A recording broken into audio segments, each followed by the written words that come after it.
8절입니다. 내가 사람의 방언과 천사의 말을 할지라도 사랑이 없으면 소리나는 구리와 울리는 꽹과리가 되고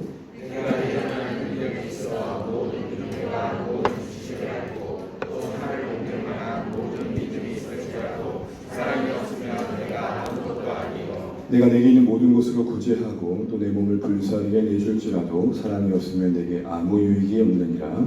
사랑은 오래 참고 사랑은 온유하며 시기하지 아니하며 사랑은 자랑하지 아니하며 교만하지 아니하며 무례히 행하지 아니하며 자기의 유익을 구하지 아니하며 성내지 아니하며 악한 것을 생각하지 아니하며 우리를 좋아하지 아니하며 진리와 함께 기뻐하고 모든 것을 참으며 모든 것을 믿으며 모든 것을 바라며 모든 것을 견디니라. 같이 있습니다. 사랑은 언제까지나 떨어지지 아니하되 예언도 배하고 방언도 그치고 지식도 배하리라. 아멘. 다시 앉겠습니다. 다시 한번 인사 나누시겠습니다. 우리 앞에 인사하실 때에 말씀이 힘이 되시기 바랍니다. 말씀이 힘이 되시기 바랍니다. 감사합니다. 우리가 다음 주까지 해서 고린도 13장 말씀을 다 살펴볼 것 같습니다. 오늘 이어서 말씀을 살펴보면서 또 후반부에 가다 보니까 앞에서 사랑에 대해서 나눈 내용들, 주요 내용들을 정리하고 나누겠습니다. 먼저 13장에 증거하는 고린도 13장 사랑장에서 증거하는 사랑과 관련해서 우리가 기억해야 될 몇 가지를 조금 먼저 기억하면 좋겠는데요. 첫 번째로 이 고린도전서 13장에 말하고 있는 사랑은 아가페 사랑입니다.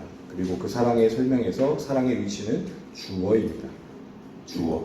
이게 무슨 말입니까? 사랑이 하나님의 사랑이 아가페로 말해지는 하나님의 사랑이 사랑하기 원하나 사랑할 힘이 없는 우리에게 힘이 되어줌을 말하는 것이죠. 하나님의 사랑이 주도해 갈 때에 하나님을 닮은 사람이 가능케 되어줌을 말하는 것입니다. 하나님의 사랑이 우리의 삶을 격려하고 강권하여서 열매를 맺게 한다는 거죠. 한마디로 하나님 사랑에 대한 감화가 우리 안에 하나님의 사랑을 담고자 하는 성향을 강화한다는 것입니다. 하나님의 사랑에 늘 감화되어질 때에 하나님 사랑을 닮는 모습들도 변해가는 노력들이 더 힘을 얻는다는 것입니다. 그러면 여러분, 우리에게 필요한 절실한 것은 늘 그 사랑 공급받기를 힘써야 됩니다. 우리가 정말로 그 사랑이 공급받아야 위치해 있다는 것을 아는 것이 참 중요합니다. 우리 스스로 사랑하기 원하나 사랑할 힘이 없음을 인정하는 겸손함이 필요한 것입니다. 두 번째로는 이 사랑에 대한 설명은 설명하는 품사가 동사라는 거죠. 사랑은 동사로 설명합니다. 명사가 아닌 동사로 설명합니다. 형용사가 아닌 동사로 설명합니다. 이것은 사랑이라는 게 우리가 맺고 있는 어떤 인간관계 속에서 주어진 상황 속에서 구체적인 열매로 가시화되어야 한다는 것입니다. 사랑은 두리뭉실하지 않다는 것입니다. 남녀간의 달콤한 낭만적인 언어로만 말하기에는 참 부족하다는 것이죠. 여러분, 사랑해서 결혼하는데 결혼하고 그 사랑의 그 달콤함이 얼마나 나던가요? 미안합니다. 방금 결혼한 사람 자매님밖에 없어서 얘기니까 직접적으로 쓰지 마시고 대충 그렇다 하시고 생각하시면 됩니다. 행복하게 살고 있는 거 알잖아요. 그렇죠? 잘 살고 계셔요. 그렇죠? 아멘. 결혼하기 전에는 이게 콩깍지가 씌어가지고 안 보였던 게 결혼하고 나면 계시형이 임해가지고 안 보일 것까지 보이죠. 그래서 뭘 요구하는 걸까요? 평소에 보이지 않는 것이 보이는 이유가 뭘까요? 그것까지도 사랑할 수 있는 지혜가 필요하다는 것입니다. 두리뭉실하면 감당할 수 없는 게 지혜와 지식 안에서 그 사랑은 구체화되어지고 풍성해집니다. 그래서 여러분, 사랑은 열심과 열정보다 그걸로 표현되어지는 뜨거운 사랑보다 지혜 있는 사랑이 더 중요합니다. 합당한 사랑이 더 중요합니다. 서로의 상황과 여건을 이해하고 그 필요를 채워주려고 하는 사랑이 더 귀한 것입니다. 근데 여러분, 사랑 얘기하면 항상 뭘 떠올리죠? 뜨거움, 낭만. 세 번째로 사랑을 설명하는 동사의 시는 현재 진행형이라는 거죠. 무슨 말입니까? 우리의 사랑이 오늘보다는 내일보다는 그 다음 날이 좀 더 달라지는 자라남이 있어야 된다는 것입니다. 그래서 여러분, 뒤에 보게 되면 바울이 어린아이 일을 버렸다 그럽니다. 바울 스스로도 그 사랑에 자라남이 있었다는 것입니다. 여러분 자신 한번 돌아보면 좋겠습니다. 우리의 사랑은 자라고 있는가? 자녀는 어느 순간 커갑니다. 여러분, 태어났을 때 자녀는 그 자체로 선물이었습니다. 그런데 점점 커가면서 말 안 하겠습니다. 인생의 짐이 되어지는 거, 힘이 되어지는 게 아니라 괴로움이 될 때도 있고, 괜히 부모 스스로가 초라해질 때가 참 많죠. 여러분 그런 경우는 없으세요? 정말로 합당한 훈계여서 매를 들어 때렸는데도 인간인지라 그 경계선을 오락가락하면서 나의 분노도 더해진 것 같아서, 그리고 나서 밤에 고요히 잠을 들면 내가 왜 이랬노라는 아쉬움과 함께 아직 내 자녀를 품을 수 없는 사랑의 부족함을 느끼면서 초라함을 느낀 적 없으세요? 그럴 때는 라면을 드십시오. 행복해집니다. 우리의 사랑은 좀 자라가야 됩니다. 어린아이 버리듯 점점 성숙해져 가야 됩니다. 그리고 서로를 향해서도 그걸 기대해 주셔야 됩니다. 지금의 어린아이 같은 모습이 계속될 거라 생각하면 관계 맺기가 쉽진 않죠. 여러분, 천국은 예수님을 닮는 곳입니다. 온전히 닮는 곳입니다. 예수님을 닮는다는 건 우리가 사랑의 삶을 사는 것입니다. 그러므로 천국의 완성을 우리가 꿈꾸며 살아가는 하루하루를 살아갈 때에 이 땅에서 천국을 누린다는 것은 우리가 주님을 닮은 만큼 누리는 것입니다. 이걸 기억하십시오. 내 형편과 상황이 좋아진 만큼 천국이 아니라 주님을 닮은 만큼 누리는 게 천국입니다. 그 사랑을 품는 만큼, 그 사랑을 경험하는 만큼, 그 사랑을 익혀가는 만큼 행복해지는 게 천국입니다. 우리는 천국을 죽어서 가는 것만으로 생각하면 참 복음의 절반만 누리고 계십니다. 네 번째로는 여러분 계속 보면 알겠지만 사랑장에 반복되는 가장 많은 단어는 뭡니까? 아니함입니다. 아니함. 이게 무슨 말이에요?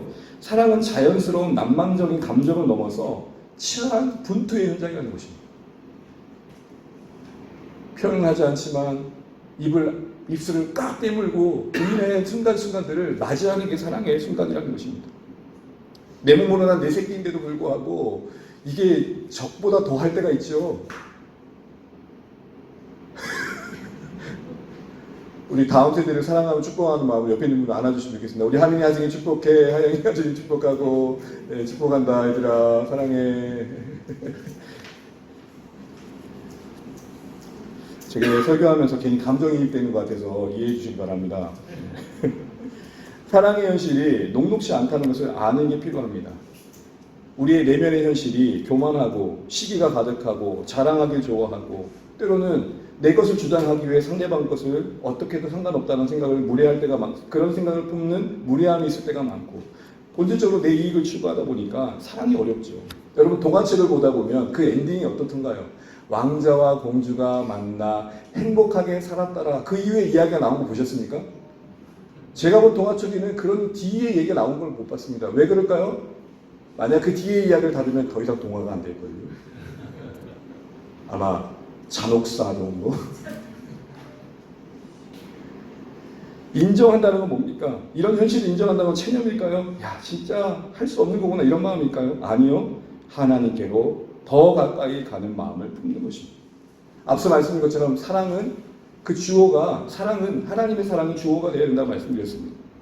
이런 점에서 우리의 사랑이 실패한 우리의 사랑이 실패한 넘어지는 현장에서 복음적인 회개가 무엇인지 잘 이해해야 됩니다. 여러분 이거 꼭 붙드십시오. 우리가 말하는 회개는 하나님 기회를 주시면 다시는 그렇지 않겠습니다가 아닙니다. 복음이 말하는 회개는 다시는 그렇지 않겠습니다가 아니라 하나님 내가 하나님 은혜 없으면 안 되는 걸 다시 한번 확인합니다. 나는 사랑할 힘이 없고 섬길 의지가 부족합니다. 그렇지 않은 인생인 줄 알았는데 참 제가 그런 인생을 다시 한번 확인합니다. 여러분 저요 멋진 사람이었습니다. 흔히 보편적인 교회 오빠의 모습을 갖고 있었습니다. 그때는 풍성했습니다. 기타도 잘 치고 여러분 하여튼 멋진 모습이 많았어요. 그래서 예쁜 아내를 얻었죠. 근데 여러분 좋아해서 결혼을 했는데 주여 왜 제가 이렇게 초라해지는지 별거 아닌 것에 꽁해진 제 모습을 봅니다. 전도사제 유치원부 아이들에게는 아이들아 사랑해야 된다 이야기하면서도 돌아가서 아내 그렇게 사랑한다는 아내한테 품지 못한 제 모습을 보게 되는 것이 순간순간의 감정이지. 여러분 이런 현실을 우리가 인정하고 회개한다는 건 뭡니까? 다시 원점으로 가는 게 아닙니다. 그렇고 싶으시겠죠. 왜요? 5점 남기고 싶지 않으시니까. 아니요. 보셔야 됩니다. 내가 얼마나 못난 인생들을 여러분 스스로가 보셔야 됩니다. 그리고 그거를 안으셔야 됩니다. 그게 나다. 그걸 자꾸 부인하려고 하니까 더 힘든 겁니다. 사랑 없는 나의 못남을 품고, 그래서 예수가 왔고, 그래서 은혜가 필요함을 인정하는 게 복음적인 회개입니다. 그런데 우리의 회개는 어떻죠? 어떻게든 실수를 지우고 싶고 실패를 감추고 싶으며 나는 그렇지 않은 인생임을 증거하기 위한 몸부림으로 나올 때가 얼마나 많습니까? 복음적인 회개는 그 넓은 품이 우리에게 필요함을 알고 나의 넘어짐의 순간에 그 사랑의 품에 안기는 겁니다. 그리고 이렇게 고백하시는 겁니다. 하나님, 저 사랑할 힘이 없음을 다시 하긴 합니다. 도와주십시오. 내 자녀를 사랑할 힘을 주시고 내 아내, 내 남편을 사랑할 힘을 주십시오. 이게 회개입니다. 회개는 나를 깨우는 게 아니라 내가 주님께로 다시 돌아갈 결단을 품는 것입니다. 또한 마지막으로 사랑은 그 자체가 사역임을 잊지 말아야 된다는 것입니다. 여러분, 오늘 사랑장을 쭉 읽으면서 느끼신 게 뭡니까? 1절부터 3절까지 긴 내용에 사랑이 없으면 사랑이 없으면 사랑이 없으면 거듭 3번 반복하면서 이야기하고 싶은 게 뭡니까? 엄청난 헌신을 해도, 자신을 불태우는 놀라운 일을 해도 사랑이 없으면 그거 아무것도 아니라는 거죠. 그게 별거 아니란 말을 하는 게 아니라 그만큼 사랑이 중요하다는 것입니다. 사랑을 대신할 사역은 없는 것입니다. 내가 엄청난 희생을 하고 사랑을 할 책임을 지지 않으려고 하는 생각 자체가 잘못된 것입니다. 이렇게 헌신했는데 사랑까지 요구하는 건 너무하잖아, 이렇게 생각하면 안 된다는 것입니다. 더하여 여러분, 오늘 본문을 보십시오. 사랑장을 읽어갈 때마다 사랑하는 자에 있어서 사랑하는 대상을 향해 사랑하는 자의 당사자에게 요구되어지는 책임을 일관하고 있지, 너 이렇게 사랑하면 이렇게 될 거라는 조건이 어디 있습니까? 당신이 오래 참으면 이런 놀라운 변화를 볼 거예요. 당신이 이렇게 자랑하지 않으면 이런 놀라운 변화를 이렇게 나와 있습니까? 아니요. 무슨 말이죠? 사랑은 그 자체로 승리라는 것입니다. 내가 사랑하는 만큼 상대방이 바뀌고 내가 사랑하는 만큼 상대방이 호의적이면 그럼 누구나 할 수 있지 않을까요? 성경이 요구하는 사랑은 뭡니까? 사랑 그 자체가 승리라는 것입니다. 사랑은 이러하다라고 하고 있지 이렇게 하면 이렇게 된다라고 성경은 진술하고 있지 않다는 거죠. 사랑해야 할 쪽에서의 책임을 이야기하고 있습니다. 그러기에 여러분, 우리가 붙들어야 될 것은 사랑으로 기다려진 결과와 보상이 주어지지 않는다 할지라도 사랑의 삶을 포기하지 않는 게 승리인 것입니다. 내 평생 사랑만 하다 얻어지는 게 없다 할지라도 그런 인생을 하나님께서 쓸 때에 잘했다, 착하고 충성된 조가 수고했다 안아주실 것입니다. 기억하십시오. 사랑의 주어는 하나님의 사랑으로서 하나님의 사랑이 주어가 되어야 된다는 것입니다. 동사여야 됩니다. 현재 진행형입니다. 아니함의 현장입니다. 그리고 사랑 그 자체가 사역입니다. 이 5가지를 기억하시면서 계속해서 우리의 사랑의 열매를 살필 때에 어떻게 내가 사랑했지를 생각해 볼 수 있는 이 시간을 지금 있겠습니다. 우리가 지난 시간에는 자기의 유익을 구하지 아니하면 배웠습니다. 간단하게 정리하고 오늘의 내용을 살펴보면, 먼저 자기 유익을 구하지 않는다는 말이 우리 자신을 사랑하는 것과 구별되는 것이냐? 그렇지 않다는 것입니다. 성경은 분명 우리 자신을 사랑하는 것을 말합니다. 내가 내 유익을 구하지 않는다는 것이 내 행복권을 포기하는 것을 말하는 게 아닙니다. 문제는 뭐냐? 자기 유익을 구하지 않는다는 것은 내 행복을 포기하라 이 말이 아니라 내 유익만을 추구하는 삶을 내려놓으라는 것입니다. 특별히 여러분, 여기서 구한다라는 말은 성경에 하나님을 구한다 할 때 쓰여집니다. 무슨 말이죠? 그 구함의 대상이 하나님입니다. 그런데 거기에 떡하니 누가 가 있는 거예요 지금? 자기의 유익이 가 있는 거예요. 그러니까 지금 경계하는 것은 내 필요를 채우고 내 취미생활을 하고 내 행복권을 추구하는 것 자체를 부정하는 게 아니라 하나님 수준으로 내 유익이 올라가 있는 상황을 지금 문제 삼고 있는 거예요. 하나님을 구해야 할 자리에 자기 유익을 구하고 있다는 것이죠. 여러분, 자기 유익을 구하지 아니함, 즉 이웃을 사랑함을 요구받고 있는 것은 그런 의미에서 여러분, 나의 사랑과 모순되는 게 아니라 오히려 더 진정한 의미에서 자기 사랑입니다. 왜죠? 나의 유익에 매어있는 사랑에서는 도저히 맛볼 수 없는 이타적인 사랑에서 맛볼 수 있는 기쁨이 있거든요. 보람이 있고 감사가 있거든요. 자기 안에서 매어있을 때는 경험할 수 없는 사랑의 풍성함이 있기에 성경은 우리에게 자기 유익을 구하지 않는 이웃을 향한 사랑의 자리를 초대하고 있는 것입니다. 그럼 여러분, 자기 유익을 구하지 않는다는 건 뭐였죠? 간단하게 3가지 살펴봤었죠. 우리의 관심사가 행복이 아닌 거유이다. 두 번째로는 뭐였죠? 타인을 희생시켜 나의 유익을 도모하지 않고 희생 있는 섬김과 헌신으로 감동을 끼칩니다.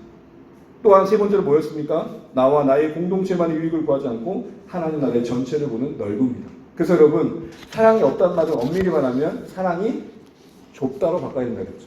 아무리 해도 자기만을 사랑하는 사람이다 사랑이 없어 보이는 사람이다 할지라도 어떤 한 조직에서는 저 사람에게 사랑이 없어 할지라도 자기의 유익과 관련된 사람들 사랑하잖아요. 적어도 자기 가족은 끔찍이 여기잖아요. 그런 의미에서 본다면 사랑이 없다란 말보다 현실적으로는 사랑이 좁다로 맞죠. 그러기에 여러분, 우리가 사랑이 있어진다는 것은 사랑이 넓어지는 걸 말합니다. 우리 가끔 억울하다는 분들을 만나요. 나처럼 사랑이 많은 사람이 어디 있다고.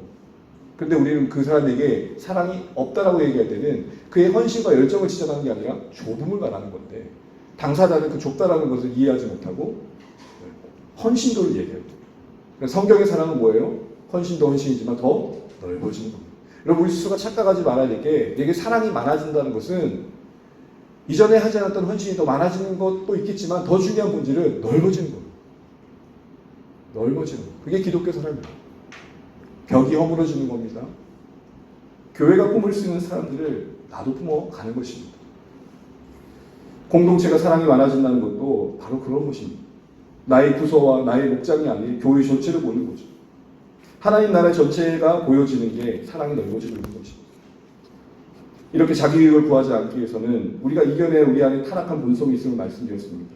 그래서 우리는 하나님의 사랑의 감화가 계속 필요하다고 했고, 그 중심에 하나님 사랑 그 내용의 중심인 하나님의 그 희생에 묵상할 필요가 있다고 했습니다. 또한 무엇보다 실질적으로는 지속적으로 우리의 시선을 타인으로 향하는 게 필요합니다. 그래서 여러분, 우리가 목장 안에서 나눔의 목장의 꽃은 나눔이잖아요. 나누고 난 다음에 뭘 하죠?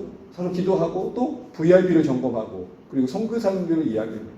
선교사님의 소식을 듣고 우리가 평소에는 관심 가질 수 있는 그것까지 생각을 넓히면서 우리 안에 자칫 매일 수 있는, 우리만의 모임이 될 수 있는 목장이 영혼을 향해 가고 하나님 나라를 향해 갈 수 있도록 확장시켜가는 것입니다. 그런 의미를 가지고 그런 시간을 갖는 것입니다. 아무쪼록 나의 유익만을 추구하는 것을 넘어서 하나님이 원하시는 사랑의 모습대로 우리의 사랑이 점점 더 넓어지시기를 주님의 이름으로 축복합니다.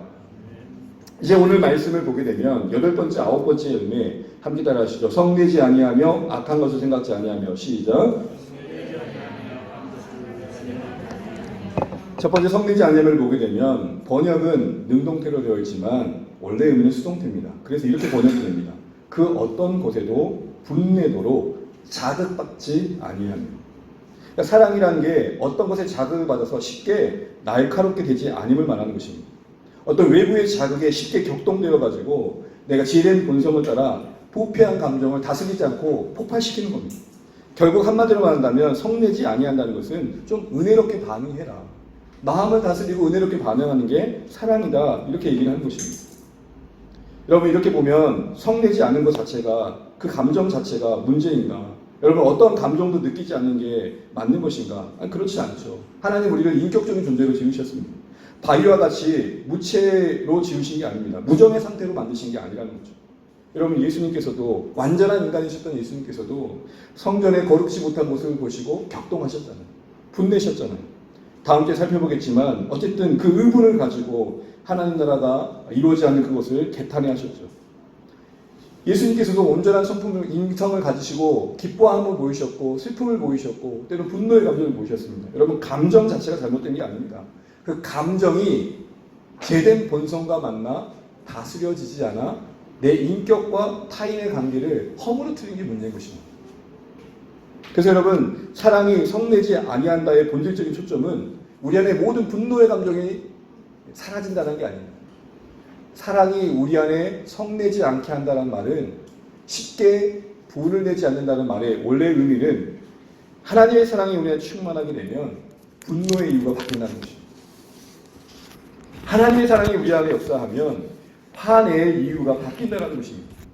하나님을 만나고 진정으로 회개한 성도들은, 그 안에 역사하는 하나님의 사랑의 풍부함을 경험하는 신자들은 이전처럼 자기의 유익 때문에 화내지 않고 이제는 하나님의 영광으로, 하나님의 영광 때문에 분내줄 줄 안다는 것입니다.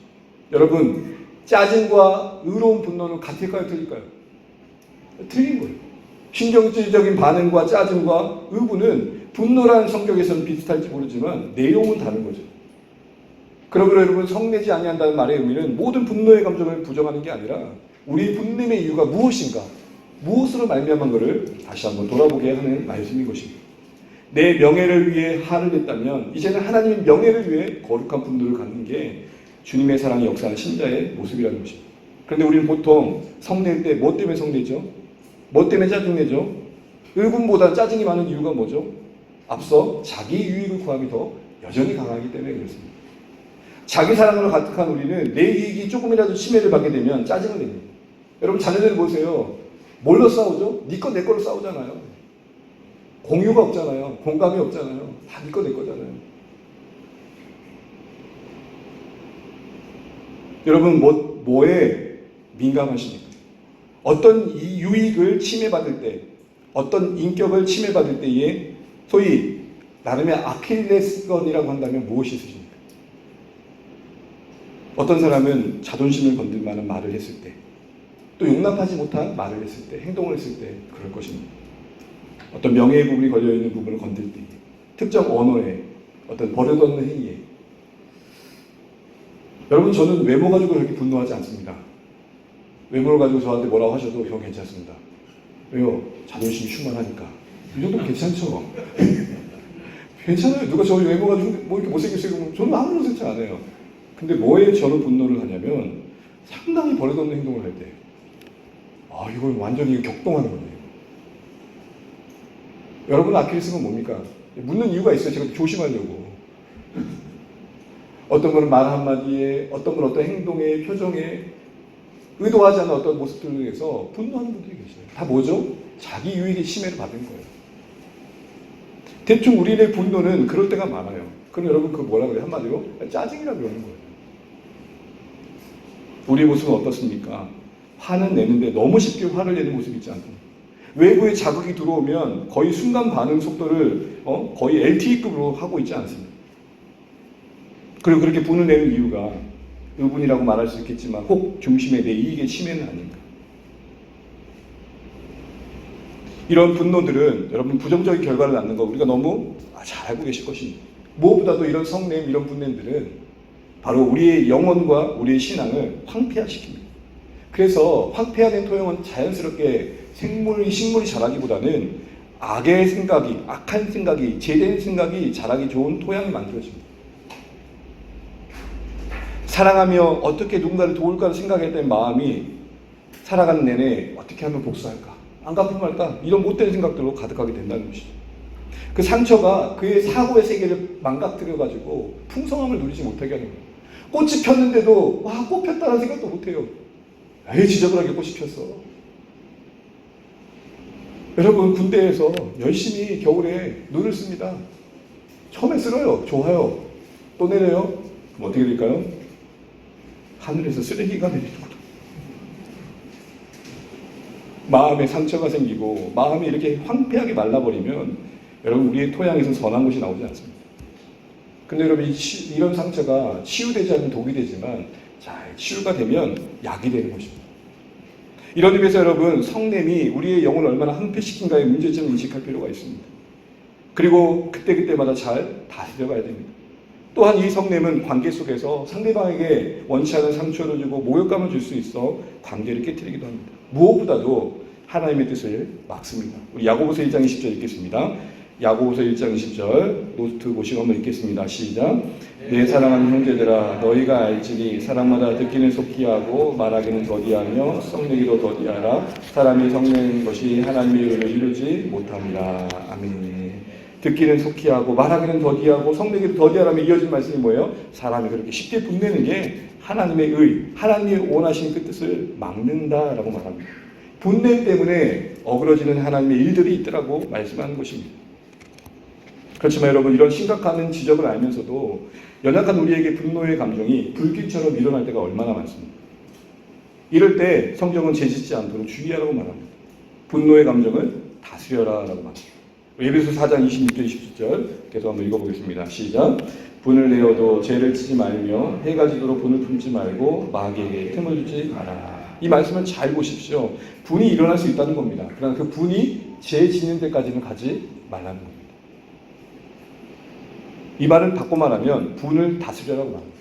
그리고 해가 지도록 그 품을 뭐하래요? 품지 말라고 합니다. 분을 품지 말라는 것은 그 분을 품는 것이 분을 품는 그 당사자들 마귀의 놀잇감이 되게 한다는 것입니다.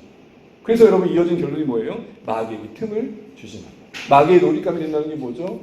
나의 의도와 상관없이 교회를 해치고 또 성도들의 마음을 아프게 하고 괴롭게 한다는 것입니다. 분노의 감정이 다스려지지 않으면 그 마음 한복판은 악한 자의 놀이터가 되기에 참 좋습니다. 그래서 여러분 잠언 16장 32절에는 이렇게 말합니다. 노하기를 더디하는 자는 용사보다 높고 자기 마음을 다스린 자는 성을 빼앗는 자보다 나으리라. 여러분 한 도시를 정복한다는 게 얼마나 어려운 일입니까? 근데 그것보다 더 나은 사람이 누구래요? 그 마음을 다스린. 이 말은 뭘 말할까요? 그만큼 마음 다스리는 게 쉽다 어렵다? 어렵다. 어려워요. 그럼에도 불구하고 다스려야 할 중요한 문제다라는 것입니다. 여러분 말씀 다시 한번 보시면 노하기를 더디하는 자와 평행 어구로 마음을 다스린 자를 이야기하고 있습니다. 여러분 하나님께서 노하기를 더디하신다라고 자신을 소개하셨습니다. 그때 노하기를 더디하신다라는 말을 우리는 어떻게 이해하십니까? 우리는 노하기를 더디한다 그러면 이런 생각을 하잖아요. 꾹꾹 누르는 거. 참아야 하느니라. 참아야 하느니라. 그래서 여기 참을 일자가 몇 개 쓰죠. 엄청 써지죠. 그러나 더디한다는 말은 꾹꾹 누른다는 말이 아니라 다스리는 거예요. 무슨 말이죠? 분노의 감정의 방향을 바꾸고 내가 왜 분을 내지라는 이유를 생각하고 하나님 앞에서 그 분노의 감정을 객관화하는 것입니다. 객관. 근데 어떤 사람들은 이 분은 본능적인 거니까 그냥 쏟아내야 된다고 말하는 사람이 그렇게 치유하는 분도 계셔요. 그래서 제가 어느 교회에 사역자한테 들어갔는데 그 교회 치유 프로그램 중에 분풀이하는 시간이 있대요. 그래가지고 딱 앉혀놓고는 성도님들 앉혀놓고는 강사가 죽을 만큼 힘드신 분은 나오십시오. 분이 가득하신 분 나오십시오. 그래놓고는 앞에 베개가 4개 있어요. 그리고 막대기를 들고 이렇게 코칭을 한대요. 자, 그분을 떠올리십시오. 베개와 일치시키십시오. 그리고 풀릴 때까지 때리십시오. 재밌는 이야기였는데 이건 교육자끼리 한 얘기니까 여기서 듣고 내십시오. 한 교육자가 되게 착했대요. 누가 봐도 저렇게 착한 사람이 없다. 보통 주변에 뭐 화가 잘 안 내는 사람 있잖아요. 저 같은 사람들. 근데 부교육자니까 이제 마음이 또 눈이 게 담임 목사님가 있겠죠. 담임 목사님과 부교육자 생활에 되게 담임 목사님들 편하게 해주려고 뭐 형님 하라고 하면서 좀 조였나 봐요. 근데 이분이 떡하니 나오더니 이제 다 나가시라 하고 그분만 혼자 베개를 두고 때리는데 담임 목사님이 이름을 크게 부르면서 야이씨 그거를 담임 목사님 들은 거야. 아 그래서 착한 놈 믿을게 안 된다. 근데 좀 질문할게요. 베개를 쳤던 마음 그 순간 풀릴지 모르지만 그 다음 베개를 치고 싶을까요? 아니요. 누가 골프 강사도 그렇게 말하대요. 골프공을 보십시오. 힐링 프로그램입니다. 그래서 골프공을 보시고 사장님 얼굴을 떠올리십시오. 이렇게 분노의 대상을 상상하며 내 분을 푸는 걸 치료라고 얘기합니다. 여러분 한번 생각해 보세요. 우리가 배변의 욕구가 있잖아요. 본능이잖아요. 배변을 본능이라고 해가지고 바지를 그냥 싼 걸 놔둡니까? 그냥 놔두는 게 아니잖아요. 어떻게 하죠? 엄마를 치죠. 바지에다 이를 보지 않고 어떻게 해요? 화장실 가는 훈련을 하잖아요. 무슨 말입니까? 분노는 우리 안에 자연스레 일어나는 감정이라고 해서 그대로 풀어내고 그렇게 할 문제가 아니라는 것입니다. 짜증내는 아이를 달래듯 저렇게 저희 동생이 달래는 것처럼 다스려줘야 됩니다. 그럼 어떻게 할 수 있을까요? 어떻게 해야 잘 다스릴 수 있을까? 오늘 성경은 이어지는 권면에서 근본적으로 하나님의 사랑이 우리 마음에 붙들려야 되는 것과 함께 실제적인 권면으로 함께 따라하시죠. 악한 것을 생각지 않는다. 시작. 우리 분을 다스리기 위해서 정말 필요한 것은 악한 것을 생각지 않는다는 겁니다. 여러분 악한 것을 생각지 않는다는 게 뭘까요? 그 첫 번째는 타인의 행동과 동기, 나에게 분을 일으키는 그 행동에 대해서 최대한 긍정적으로 이해하려고 하는 것입니다. 따라해 주시죠. 오해보단 이해. 시작. 오해보단 이해.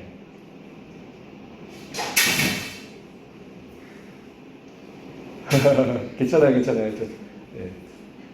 우리 교회 역사상 최대 초유의 일이라고 했습니다. 감사해요. 최대한 저 아이의 입장에 생각하려는 거죠. 오해보단 이해였습니다. 오해보단 뭐가 필요하다고요? 이해가 필요합니다. 무슨 말이에요? 조급한 판단을 격리하라는 거예요. 내 본능대로 반응하지 말고 내 상처대로 반응하지 말라는 거예요. 소위 여러분 내피셜이라는 말 들어보셨습니까? 내피셜. 내피셜 돌리지 마 이런 말 듣잖아요. 좀 신조어긴 한데 내피셜이라는 말이 무슨 말이냐면 내와 오피셜의 합성어예요. 내는 뭐예요? 네 생각대로 오피셜 공식 입장을 말하지 마. 네 생각과 네 추측으로 그게 그렇다라고 공식 말을 하지 마. 이런 얘기를 하는 거거든요. 쉽게 내피셜을 돌리지 말라는 겁니다. 쉽게 오해하지 말라는 거죠. 즉 누군가 와서 내 마음을 뒤집어 놓는 악한 자극을 한다 할지라도 최대한 그 사람의 입장에서 그럴 수밖에 없으면 이해하는 거예요. 아내를 여러분 이해하겠습니다. 남편이 퇴근하고 와가지고 막 짜증을 내요. 집안 구석이 이게 뭐냐고. 그러면 이 사람은 왜 이래? 늘 이렇게 어지러워졌는데 언제 깨끗했어? 늘 이랬지? 그리고 싸우는 게 아니라 세상에 뭔 일이 있었나? 이렇게 생각해 보자는 것입니다. 너무 고상한가요? 비현실적인가요? 운전을 하다 보면 종종 겪는 거죠. 내 차 앞으로 끼어든 차가 있어요. 그러면 저도 그렇지만 별로 아는 사람도 아닌데 뭐예요? 나 무시하나? 생각도 들고 갑자기 차가 나보다 더 비싼 차면 그래 잘났다 뭐 이러고 이렇게 생각하잖아요. 이렇게 하지 말고 도대체 무슨 급한 일이 있길래 저렇게 급하게 들어갈까? 비현실적인 천국의 이야기를 우리가 하고 있는 거예요. 무슨 말입니까? 대부분의 많은 경우는 너무 성급한 판단과 오해 속에서 내 나름의 내피셜 때문에 관계에 화가 더 돋아질 때가 있더라는 것입니다. 성경은 실제적으로 사랑한다면 좀 넉넉한 마음으로 그 사람의 입장을 생각해보는 여유를 가져도 늦지 않다. 이 얘기를 하고 있는 것입니다. 혹시 여러 다른 사람들의 판단을 들을 때 여러분도 어떠신가요? 자신의 동기는 선한데 타인의 행동과 동기는 늘 악하다는 생각의 논리에 빠져 있으면 나름 내로남불의 논리에 빠져 있으면 정말 우리는 분을 낼 때가 얼마나 많습니까? 여러분 상대방의 어떤 권면을 받아들일 때 어떠세요? 나를 생각해줘서 해주신 말씀으로 들리세요? 아니면 저 사람 나를 무시해서로 들리세요? 나를 생각해서 해주는구나. 저 사람 나를 무시하네. 이 두 사이에 격차의 한 문장은 뭘까요? 이 격차를 만드는 한 문장은 뭘까요? 사랑입니다. 사랑의 이해 속에서 저 사람이 나를 생각해준다는 마음이 만들어지는 거고 사랑이 메마르면 저 사람 나를 무시하는구나. 그래서 여러분 잠언 말씀 이렇게 말합니다. 우리 함께 읽습니다. 잠언 10장 12절입니다. 시작. 미움은 다툼을 일으켜도 사랑은 모든 허물을 가려냅니다. 사랑의 마음속에 상대방의 허물이 가려워지는 쪽으로 간다는 것입니다. 사랑은 왜요? 악한 것을 생각지 않으니까.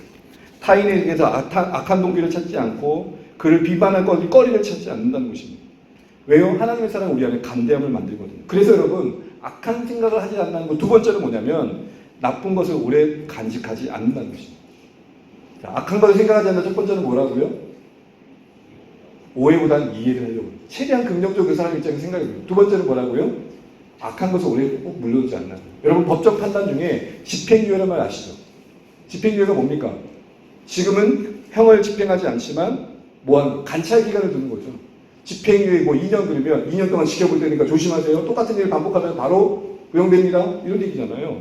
우리가 관계 속에서 집행유예 시점을 볼 때가 많다는 거예요. 내가 이것만 참어. 나 다 기억하고 있어. 날짜 다 알아. 그리고 딱 똑같은 일이 터지면 뭐라고 나오죠? 대체 몇 번째니?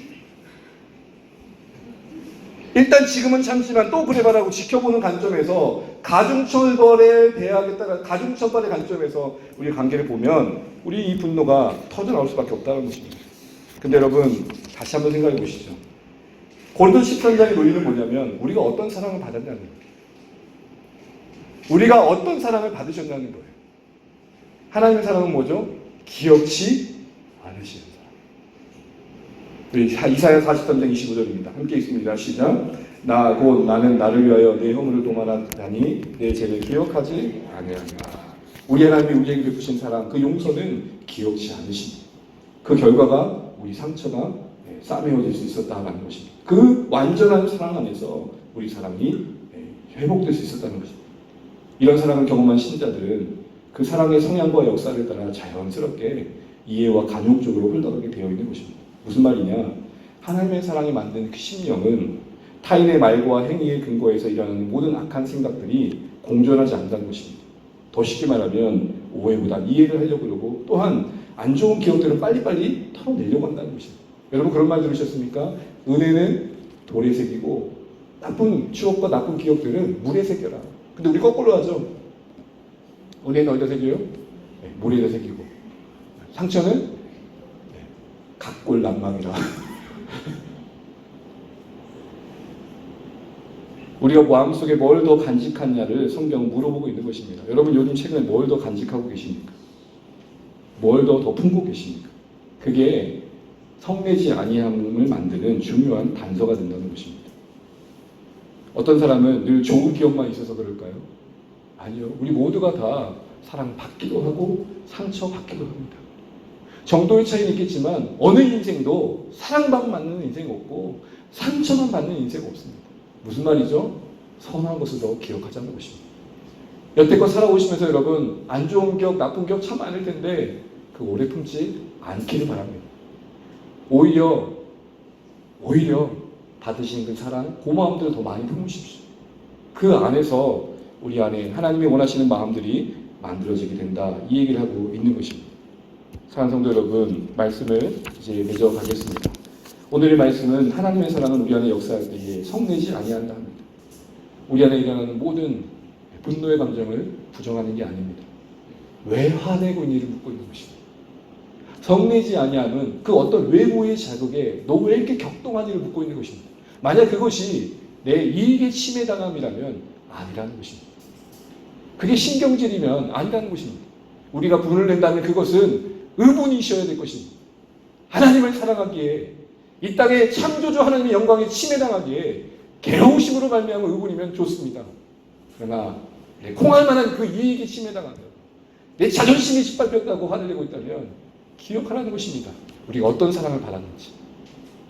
그리고 성내지 않게 구체적으로 무엇보다도 악한 거 생각지 말라고 합니다.